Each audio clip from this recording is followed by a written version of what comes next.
ብዙ ሰው ያንን በመያዝ አንደኛውን በመልቀቅ ሌላኛውን በመፍታት ሌላኛውን በማሰር የሚቸገረው ትኩረት ካለመስጠት የተነሳ። ህይወት ደግሞ ትኩረትን የምትፈልግ ነው። በህይወት እስካለን ድረስ እያንዳንዱ ነገር በእኛ ዛቢያ የሚሽከረከር ሳይሆን ትኩረት በሰጠነው ልክ እኛን የሚጠቅመን ነገር ነው። ብዙ ቢሮዎች ቢሮ ይከፍቱና ስራ አይሰሩም። ብዙ ህብረት ይሰበስብና ስራ ላይ ባዶ ነው። ብዙ ህብረት ተሰብስቦ በቃለ ጉባኤ አስሮ የተነሳውን ነገር ሲያከናውን አናገኝ። ለምንድን ነው? ኃላፊነት ስለማይሰማ። ኃላፊነት ለምንድን ነው የማይሰማ? ኃላፊነት ለመቀበል መጀመሪያ ለነገርየው ትኩረት መስጠት። 10 ሳብጀክት ሰብስቦ ከማንበብ አንድን ሳብጀክት አንብቦ ውጤታማ መሆን ይቻላል። አንድ ሰው ሁሉም ጋር መሆን አይችልም። አንድ ሰው ሁሉም ጋር መድረስ አይችልም። አንድ ሰው ለሁሉም መሆን አይችልም።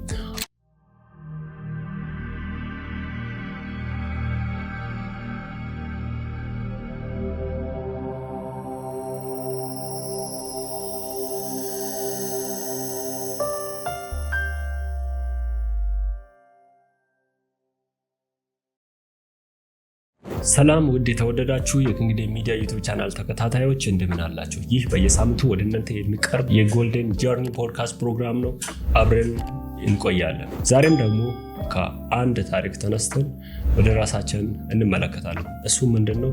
ለምንድነው ብዙ ሰው የሚሸነፈው ወይም ብዙ ሰው ለምንድነው ስኬታማ የማይሆነው? በዚህ ዙሪያ በደንብ እናወራለን። ብዙ ሰው ውጤታማ የማይሆንበትን መንገድ ከመመልከታችን በፊት ግን አንድ ታሪክ እንመልከት። አንድ ጥቅጥቅ ያለ ደን ነበር፣ ጫካ ውስጥ ነበር። በዛ አንድ ኢላማ የሚለማመድን አንድ ሰው እንመለከታለን። አንድ ኢላማ የሚለማመድ ሰው እንዲህ ያደርጋል። በመጀመሪያው ቀን ገብቶ እንዴት በየትኛው ዛፎች ኢላማ እንደሚለማመድ ይመለከታል።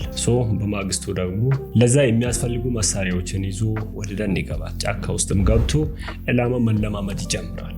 ለማመድ ሲጀምር እሱ እንዳስበው አልሆነም። ስለዚህም አንድ ሀሳብ መጣለት። ለምን ዋናው ለሰዎች ሾው ማሳያት አይደለም፣ እኔ እንዴትም አድርጌ ተለማምጄ መውጣት አይደለም እንዴ ብሎ ውስጡ ደስ የሚያሰኘውንና ለራሱ ደስ የሚለውን ነገር ብቻ አድርጎ ለመውጣት ይወስናል። እናም የያዘውን ቀለም ዛፉ ላይ ቅድሚያ መቀባት ሲገባው ግን የያዛቸውን ዶሮች እየወረወረ ዛፉን መጥቶ እየወረወረ ዛፉ በተወጋበት ሄዶ ክብ ይሰራ ነበር እና ብዙ ዛፎችን በትንሽ ደቂቃ ውስጥ እንደሱ አድርጎ አለፈ። ከዛም ጫካውን ለቆ ወጣ።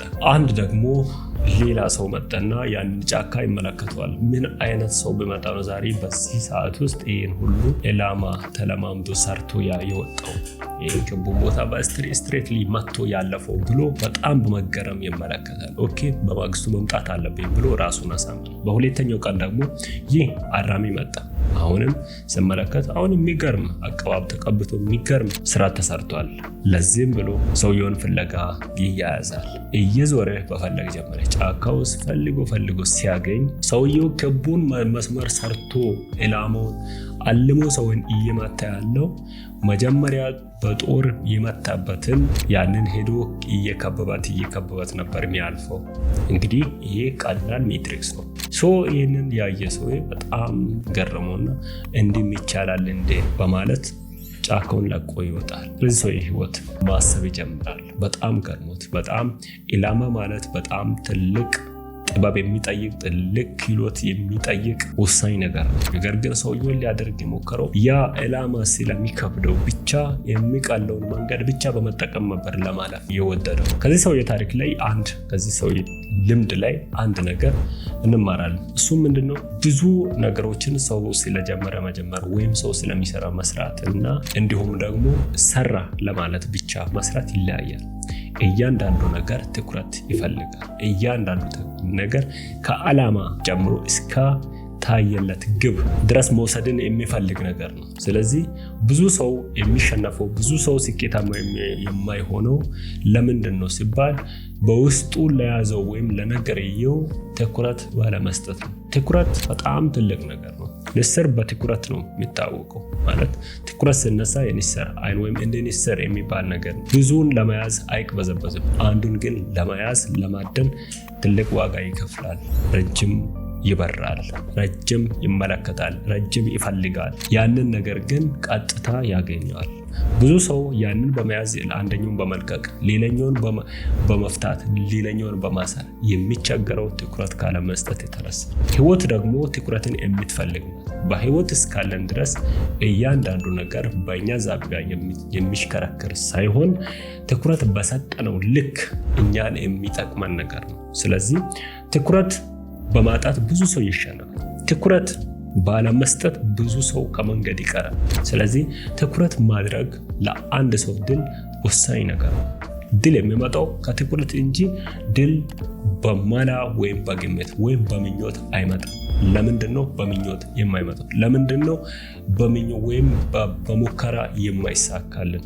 ምክንያቱም ሙከራ ነው። ሙከራ ውጤት አያስገኝም። ሙከራ ነጥብ አያያዝም። ነጥብ የሚያዝበት አይደለም። ነጥብ የሚያዘው ዳፍረን ስንገባና ዳፍረን ስንሰራ ነው።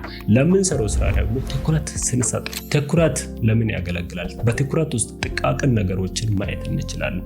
በትኩረት ውስጥ ክፍተት የቱ ጋር እንደሆነ እንዲሁም ደግሞ የቱ ጋር እንደተያዘ፣ የቱ ጋር እንደተለቀ፣ የቱ ጋር ደግሞ ጥረት እንደጎደለ፣ የቱ ጋር ደግሞ በየትኛው በኩል ውጤታማ እየሆንን በየትኛው በኩል ደግሞ እየወደቀን እንደሆነ የእኛን ደካማ ጎናችንንና ጠንካራ ጎናችንን እንረዳለን። ስለዚህ ትኩረት በየትኛውም ስራ ውስጥ በየትኛውም መስክ በጣም ወሳኝ ነገር። ብዙ ቢሮዎች ቢሮ ይከፍቱና ስራ አይሰሩም። ብዙ ህብረት ይሰበስብና ስራ ላይ ባዶ ነው።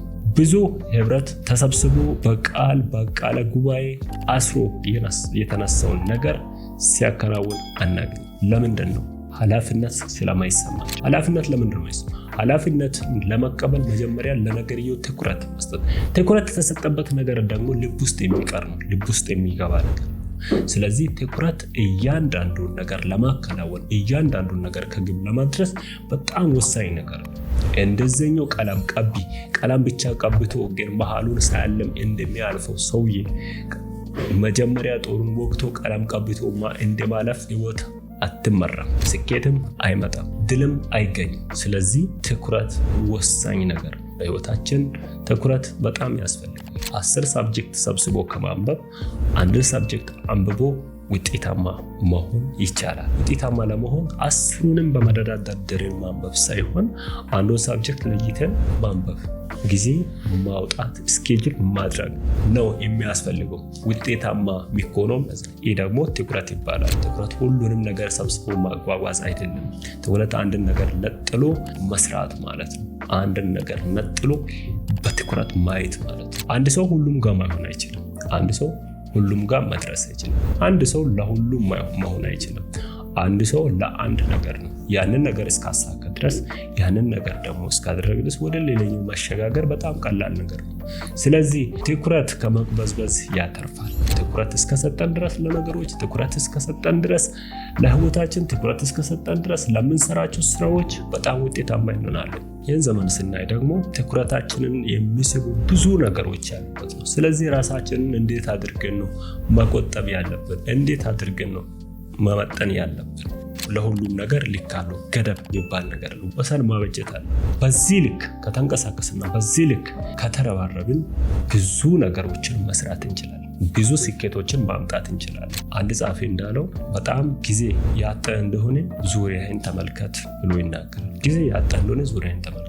ዙሪያን የከበቡ ነገሮች ምን አይነት ነገሮች ናቸው? ወይም ጊዜን እየበሉብህ ያሉ ነገሮች ምን አይነት ነገሮች ናቸው የሚለውን መጀመሪያ አጥና። ስለዚህ እኛም ትኩረት እንዳናደርግ የከለከለን ነገር ወይም ስኬታማ እንዳንሆን ብዙ መንገዶቻችንን የዘጉብን ነገሮች ምንድን ናቸው? ወይም ቀልባችንን ስቦ ያስቀረን ነገር ምንድን ነው? ያንን ነገር መመልከት አለብን። እነዚያ ነገሮች እነዚያን ክፍተቶች አንድ በአንድ መሸፈን በቻልን ቁጥር አንድ በአንድ መድፈን በቻልን ቁጥር ውጤታማ እንሆናለን። መጽሐፍ ቅዱስ እንደዚህ ይላል፣ ቃላት ክፉዎች ናቸውና ዘመኑን ዋጁ ይላል። ዋጁ ማለት የራሳቸው አድርጉ ግዟት ማለት ነው። አንድ ሰው ዘመኑን እድሜውን መግዛት የሚችለው ትኩረት በሰጠው ልክ ነው። ለነገሮች ትኩረት በሰጠው ልክ የራሱ ገንዘቡ ማድረግ በቻለ ነው። አንድ ሰው አሸነፈ የሚባለው ሲማድረግ ነው አይደል? አንድን ነገር መንገድን ሲጨርስ ነው። አንድን ነገር አቺቭ ሲያደርግ ነው። ያንን ለማድረግ ደግሞ ትኩረት ማድረግ ይበቅበታል። ትኩረት እስካላደረገ ድረስ ለምንም አይሆንም፣ ከምንም አይሆንም። ስለዚህ ብቻውን ነው የሚቀረው። ትኩረት ማድረግ አለብን። በህይወታችን የትኩረት ጉድለት የሚያመጣበት መዘዞች በጣም ብዙ ናቸው። በኋላ ላይ ራሳችንን እንድንጠላ ያደርጉናል። በኋላ ላይ ያልተሳካልን ሰዎች እንደሆንን አድርገን ራሳችንን እነሱ አድርገን እናስብ ያደርጋል። በኋላ ቀር ሰዎች እንደሆንን አድርገን እናስብ። እውቀት የሌለን እንዲሁም ደግሞ ለማሸነፍ ያልተፈጠርን ሁሌም ድል የሚባል ነገር በሰፈራችን የሌለን ሰዎች እስከ መስለን ድረስ እኛን ሊገለን ይችላል። ስለዚህ ህይወታችን ስኬታማ እንዲሆን ህይወታችን ደግሞ ብርቱ እንዲሆን ዕለት ኃይላችን እንድታደስ መንፈሳችን እንድነቃቅ አንድ ነገር ትኩረት በመስጠት እዛ ነገር ላይ ጊዜያችንን እናጥፋ። ምክንያቱም ዛሬ ይህን ሰርተናል ብለን ሪከርድ እናደርጋለን። ያ ሪከርድ ደግሞ ነገ ላይ በጣም ብዙ ሪከርዶችን ይዞልን ይመጣል። ያኔ ምንድነው የሚሆነው? የትኩረት ውጤት መሆኑ ይታወቃል። ብዙ ነገር መስራት፣ ብዙ ነገር መጀመር አይደለም ወሳኙ ነገር አንድን ነገር ከምን ላይ አደረስኩ ብሎ መፈተሽ። ያንን ደግሞ መፈተሽ ምንችለው ትኩረት መስጠት ስንጀምር። ብዙ ሰዎች ቤት ውስጥ ምን እንዳላቸው ምን እንደሌላቸው አያውቁም። ምን ይኑራቸው ምን አይኑራቸው አያውቁም። ከምን የተነሳ? ቤታቸውን ሳያውቁ ቀርተው አይደለም፣ ጓዳቸውን ስለማይበረብሩ አይደለም፣ ነገር ግን ለነገሮች ትኩረት ስለማይሰጡ ብቻ ነው። ትኩረት ማለት ከራሳችን እስከ አገር የሚጠቅም በጣም ውጤታማ የሚያደርግ ነገር ነው። ብዙ ሰው ክፍተትን የማያየው ትኩረት ስለማይሰጥ፣ ብዙ ሰው ሙላትንም የማያውቀው ትኩረት ስለማይሰጥ። ስለዚህ ትኩረት ለሁሉም ነገር ወሳኝ ነገር። በህይወታችን ጎዳና ሁሉ ትኩረት እንስጥ። ቢዝነሶቻችን ትኩረት እንስጥ። ለጥናቶቻችን ትኩረት እንስጥ። ትኩረት ከሰጠን ምን እንደሰራን ምን እንዳልሰራን፣ ምን እንደቀረ ምን እንደሚያስፈልገን እናውቃለን። በቀላሉ እንረዳለን። ስለዚህ ትኩረት ወሳኝ ነገር ነው። ትኩረት እናድርግ። ትኩረት ባደረግን ቁጥር ማደን እንችላለን። ትኩረት ያደረገች ንስር ማደን እንደምትችል ሁሉ ትኩረት በማድረግ ህይወት ያለውን ነገር፣ ነፍስ ያለውን ነገር፣ ታሪክ የሚሆንን ነገር ለትውልድ ሰርተን እንለፍ። እኛ መረክተን እንለፍ። ስለዚህ ደስተኛ ህይወት ለመምራት፣ ደስተኛ እድሜን ለማስመዝገብ ትኩረት መስጠት ወሳኝ ነገር ነው። ስለዚህ የትኩረት ሰዎች እንድንሆን እግዚአብሔር ይርዳን። ተባረኩ።